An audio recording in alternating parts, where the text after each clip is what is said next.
Meaning of the English idiom cardinal sin. A cardinal sin is a major sin or offense of some kind, a major breaking of established rules or procedures, or a significant violation of a principle or doctrine, especially in a profession. Usage of idiom. Although this idiom uses the word sin and relates to Christianity, it is often used humorously and almost always entirely figuratively. A cardinal sin might be described as unforgivable, but often in a tongue-in-cheek way. It's applied to both serious situations as well as mundane and unimportant ones. Examples of how to use cardinal sin in a sentence. Long respected in his field, it was recently revealed that in his most important work, he had committed the cardinal sin of plagiarism. Did you hear Liam was fired? It seems he committed the cardinal sin of disagreeing with the boss. With goalkeepers, it's the cardinal sin if they let one in at the near post.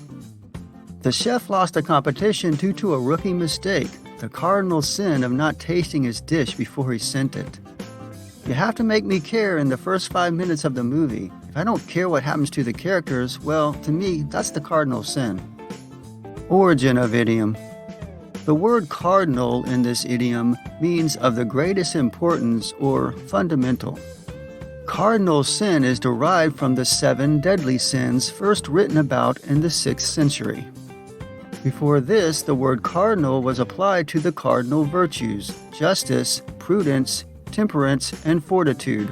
All other virtues depend on these. Later, the cardinal sins or 7 deadly sins were described by Chaucer in the Parson's Tale, which was apparently intended to be the final tale in the Canterbury Tales. Of the root of these 7 sins, then, is pride, the general root of all harms. For of this root spring certain branches, as anger, envy, sloth, avarice or covetousness, gluttony, and lechery. And every one of these chief sins has his branches and his twigs.